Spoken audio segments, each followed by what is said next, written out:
Hello friends. So this is our third day, and today we start with a word candid.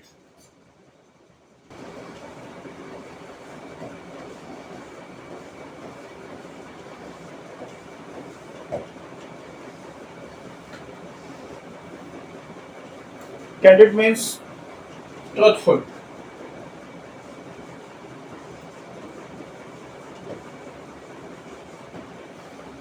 You say as it is. You don't apply any adornments,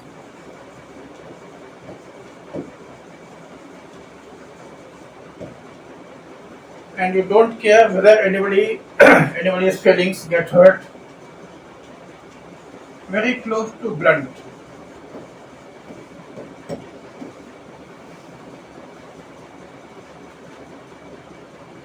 Truthful and sincere.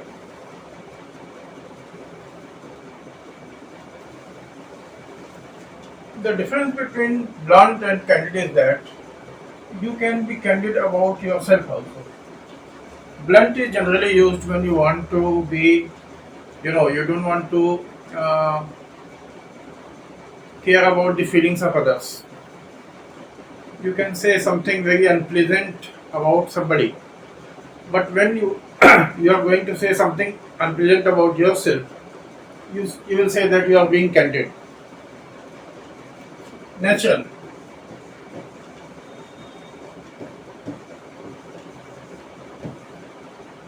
A candid interview means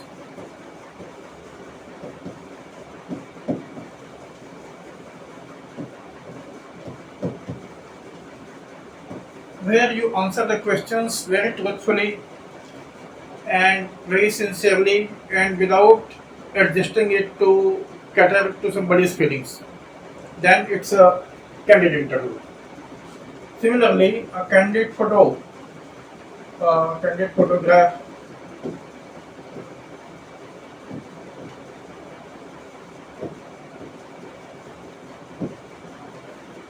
when you take a snap of somebody without telling him that you are doing it, then it will reflect his natural pose.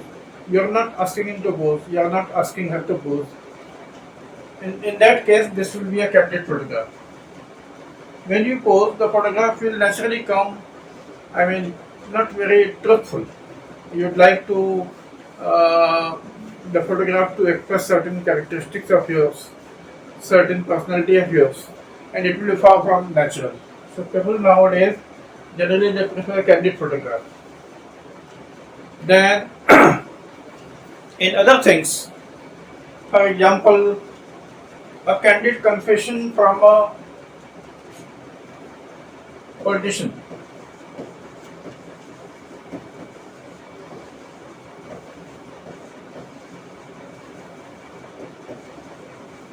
or by a politician,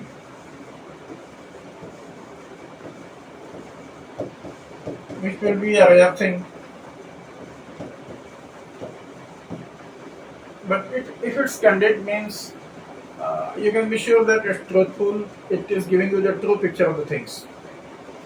Similarly, if we say, suppose there is a plan in your mind and you are discussing it with your peers, and you are very much afraid that if they reject it, your career will go down badly. In that case, you cannot afford to be very candid.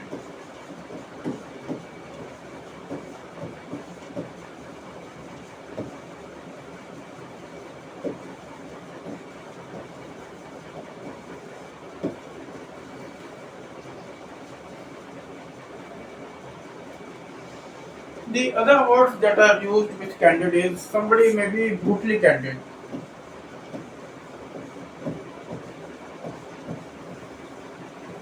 Means very harsh. For example, your coach may be brutally candid with you. So the conclusion is with.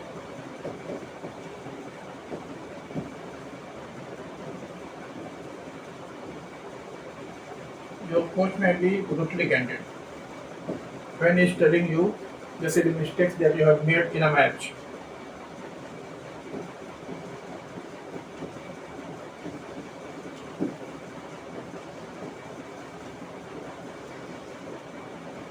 So the conversation is with candid with somebody and about something.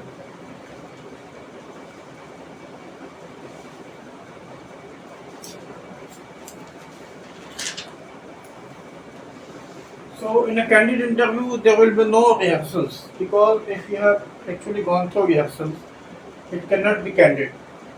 A candid interview without rehearsals.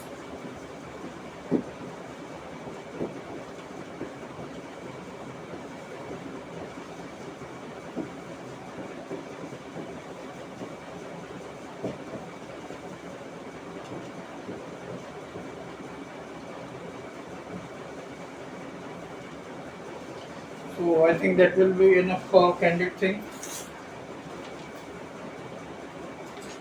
And next we have capitulate. Oh goodness, this pen.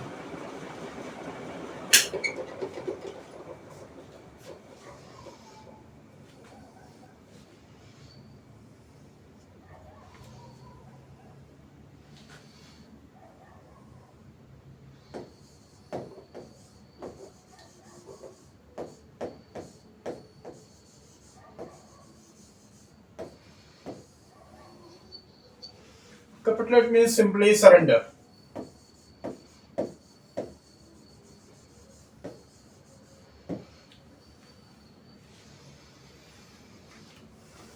And generally after a long resistance.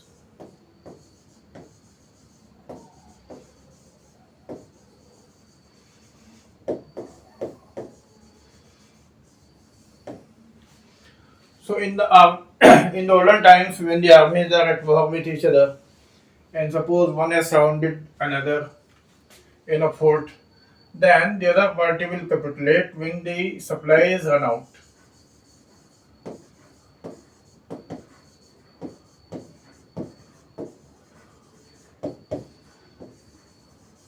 So if the supplies run out, capitulation will follow. Similarly, if your son is asking for a bike and you think it's not safe enough, you may resist. But after some time, of course, you will have to capitulate and buy him the thing.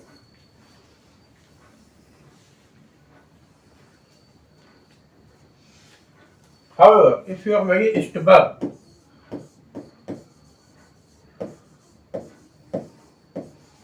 then you are unlikely to capitulate.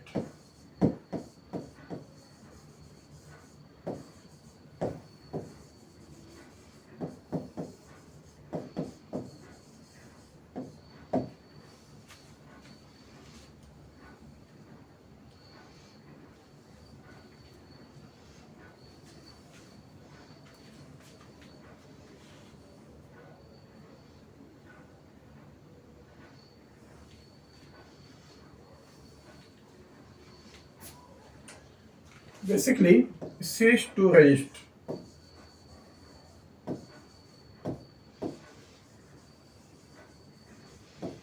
or stop resisting.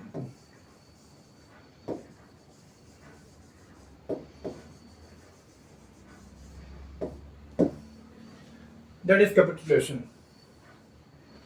Now, our next word is catharsis.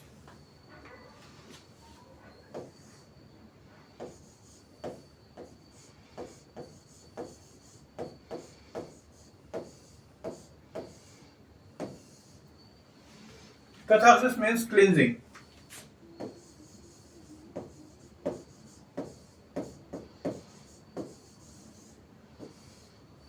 In the older times, it was used for cleansing of the bowels.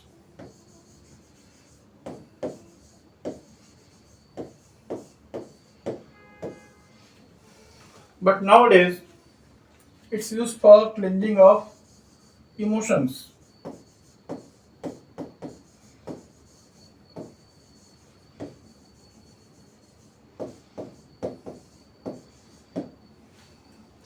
I mean, if you are in grief or something, and if you watch a sad movie, you will be kind of re-experiencing the thing, and you may empathize with the characters in the movie.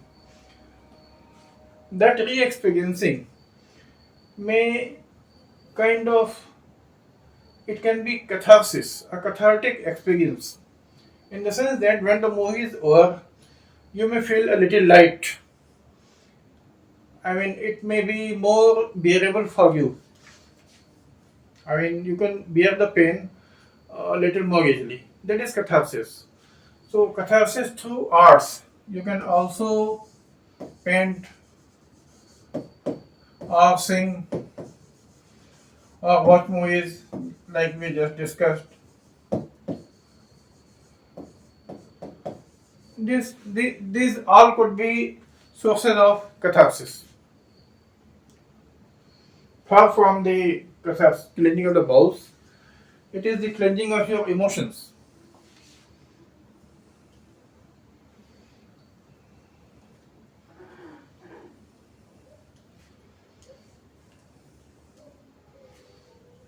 A sense of emotional release.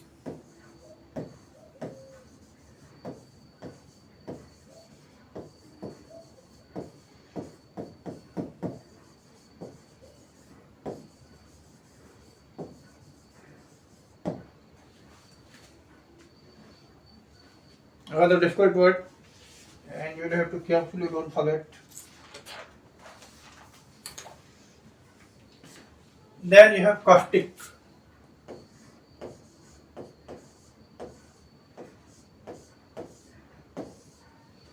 You must have heard of caustic soda used for cleansing things. So caustic means something that burns.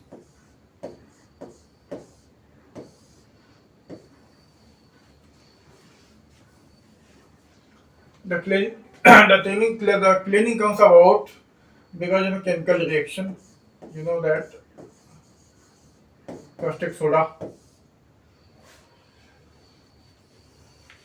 But figuratively, it can also be used for anything biting, which gives you a very uncomfortable feeling.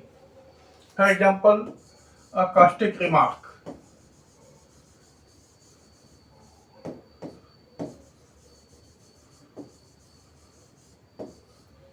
Similarly, a caustic assessment of your work.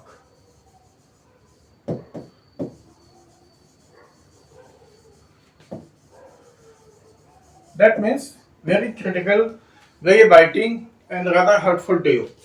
That is a caustic assessment. Similarly, a caustic remark.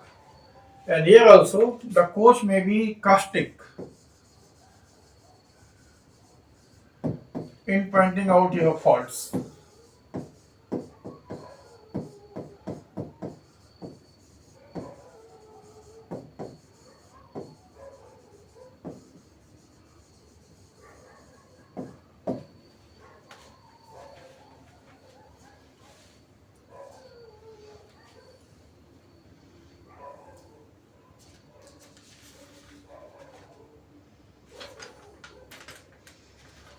So, a caustic remark may be bitter, maybe even cruel.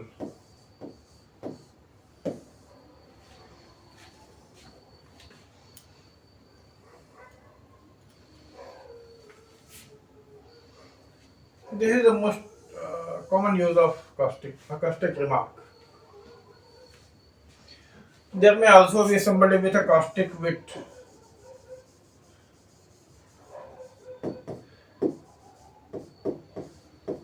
So they will be joking, they will be being humorous, but actually their words will bite you. I mean, it's veiled, not very obvious, but you can sense it that it's rather insulting or disparaging or generally painful to you. That will be, I mean, that fellow will be considered to be with a caustic wit charm.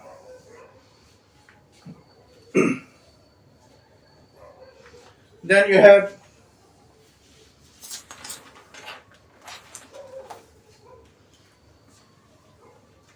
chagrin.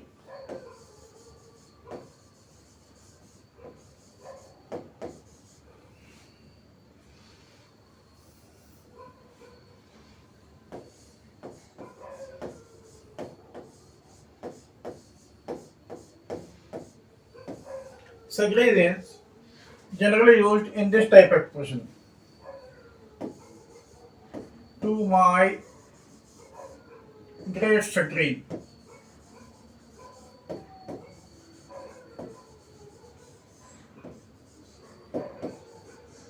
That means here the chagrin means a feeling of annoyance, and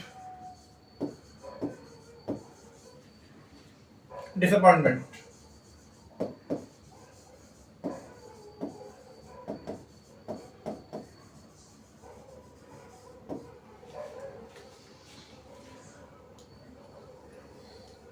Suppose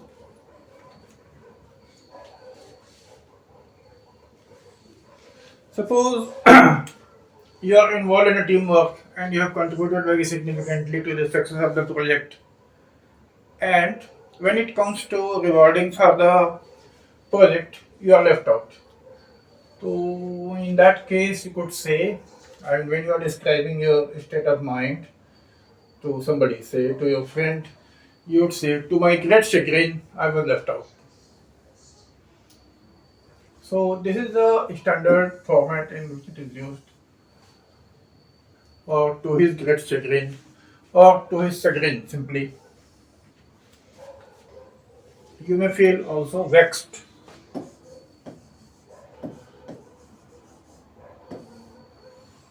I mean, wondering how did this come about after all. Then you have charlatan.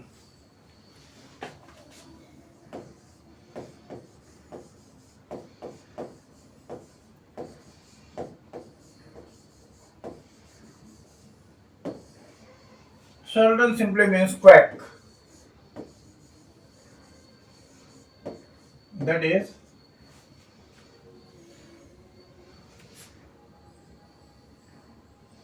a person with a person who claims to be an expert, mostly generally in a medical field, but who has got no qualification as such. So dishonest person.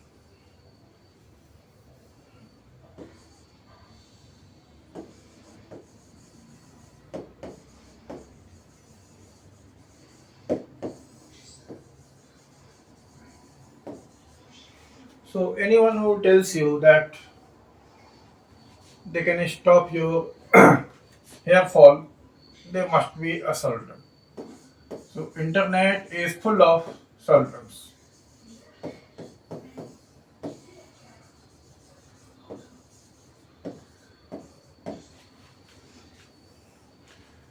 And sultan not only in medical field, they could be in other fields also. I mean basically anybody who is dishonest and who is making tall claims and who is unlikely to fulfill them. For example, if somebody tells you that, proposes to you that you invest in his schemes and he will get you a 50% return in 1 year, you should be very, very careful because he is likely to be a fraud. Another name for charlatan.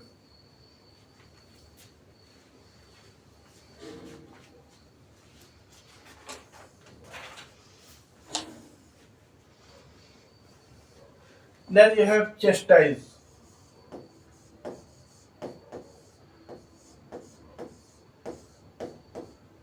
Chastise means you tell somebody that they have done something wrong.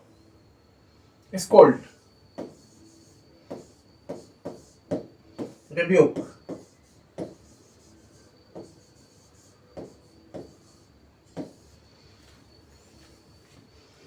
So chastise is a little milder than scolding. Chastise will generally be, I mean, formal occasions.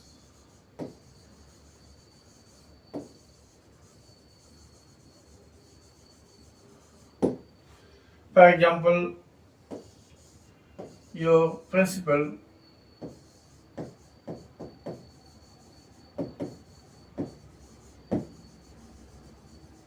may chastise you. Then you have the next word, covert.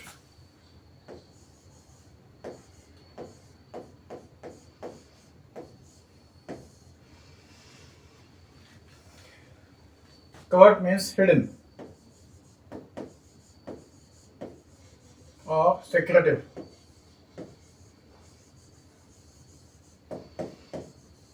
It's opposite of overt.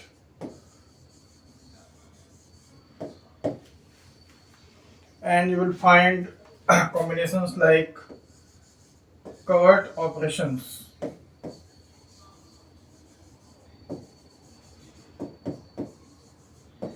military operations generally, or diplomatic operations, not open.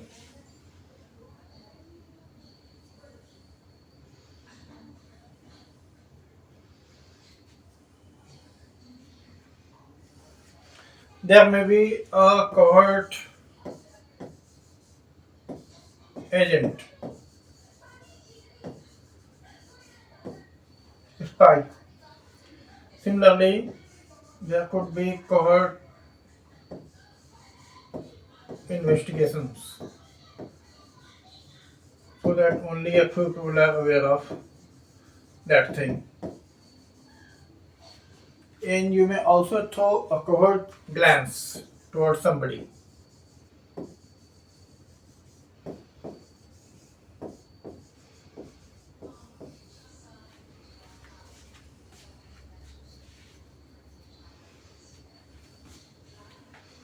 And generally it will be prefaced with to steal a covert glance.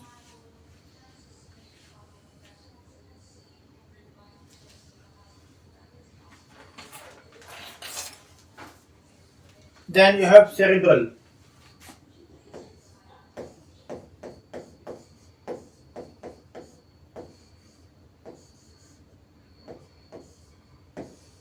Cerebral means relating to brain or intellectual thing, as opposed to emotional.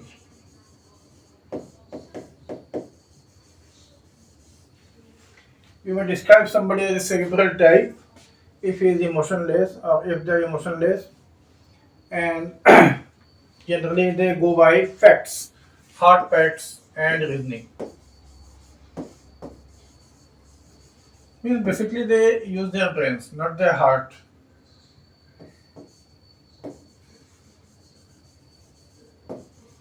Then there will be a cerebral type. Similarly,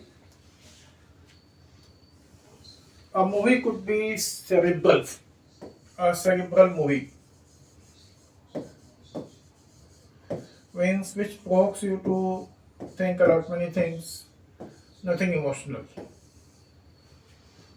And as far as its physical brain is concerned, there could be cerebral hemorrhage when there is bleeding inside your brain.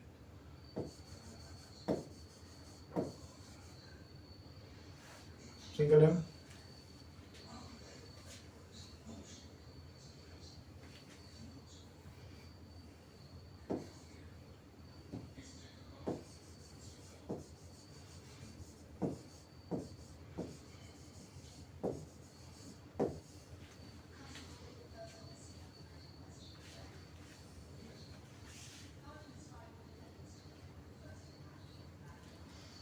There should be no A here.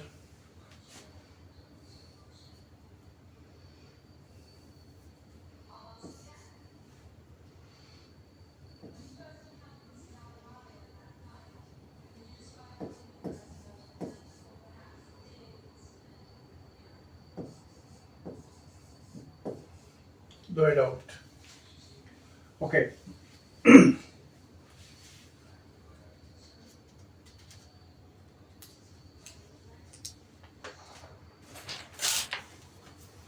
And lastly, we have climactic.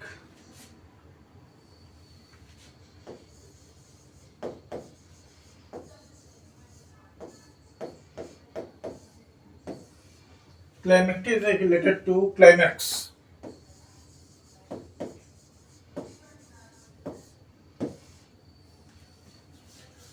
So, in in a detective novel or in a detective film, the most intense part is when you come to know who the murderer is, for example. That is the climactic scene.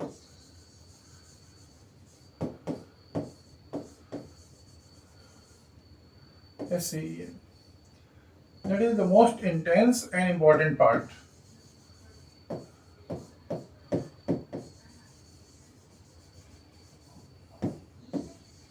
generally near the end. That is climactic, nothing to do with climate.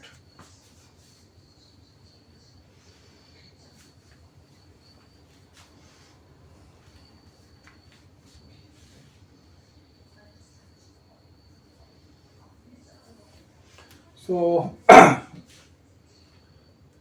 that will be the last of the words. So, we can just recapitulate, which means to summarize.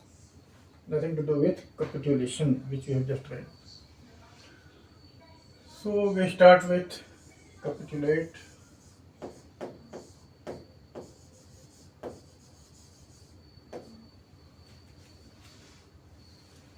To somebody's demands.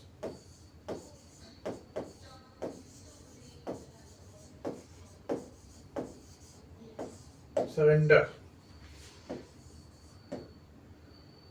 Uh, Cathartic experience. That is catharsis.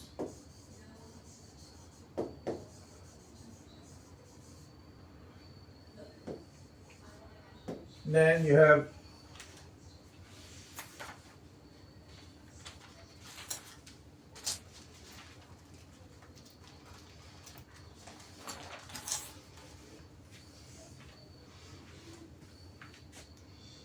your candid opinion.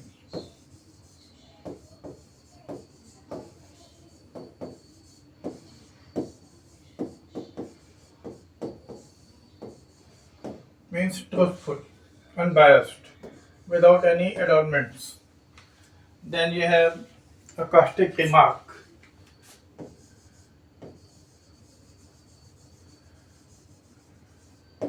Something biting, something sarcastic, which leaves you very angry.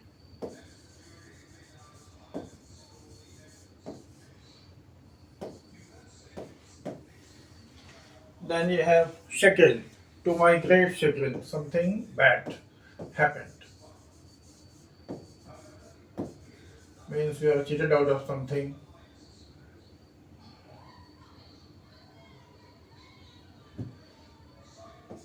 Something unexpectedly. To my great chagrin. Then you have charlatan. No O here. Charlatan means fake. In a medical field, it will be a quack.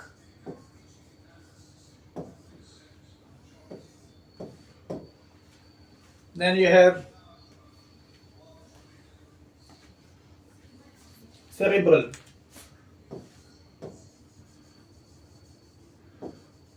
Cerebral movie. Somebody, a cerebral type.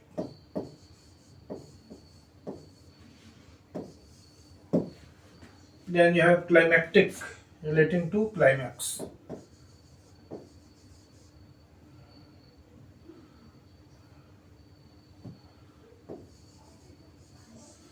Climactic, most intense part.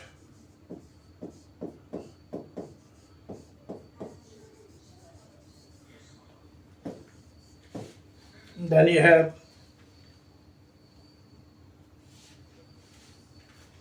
covert operations.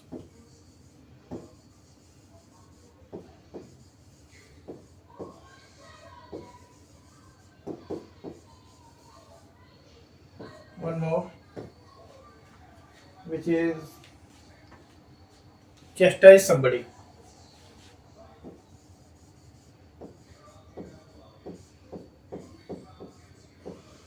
Chastise somebody for something wrong that they must have done. So these are the 10 words.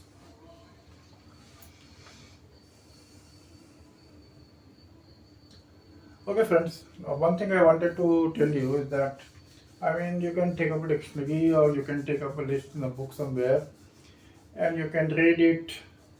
In 20 minutes you can read 40 words. That is possible. But the thing is, uh, unless you give some time to think about these words, while I'm telling you, these collocations, etc., uh, I'm taking about 2 or 3 minutes per word, so that you have time enough, your brain has time enough to get this thing. You know, you must soak in these words.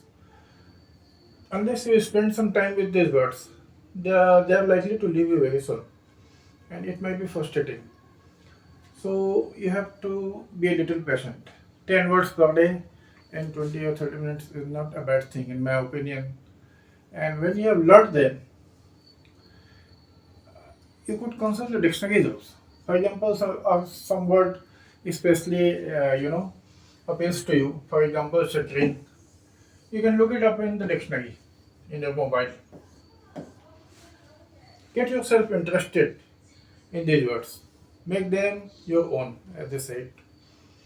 Only then you can retain them. And particularly for the examinations, for the unseen passages, comprehension, in my opinion, the only thing which stops you from reading very fast is that you are not familiar with the words. You will find many words. If you are reading a newspaper or if you are reading a novel and you come across a word which you are unaware of, you can generally guess the meaning. But if it stops you, it's not easy, and your guess may be incorrect also. Uh, so, if you have a good vocabulary at your command in those papers, and mostly nowadays the examinations, whether it is CLAT or anything else, there are a lot many. You have got a lot to read, and you should read it very fast. You have to read it very fast.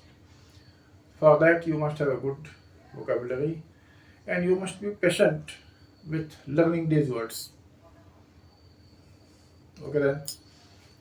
So, we'll meet tomorrow again with 10 new words. Thanks so much.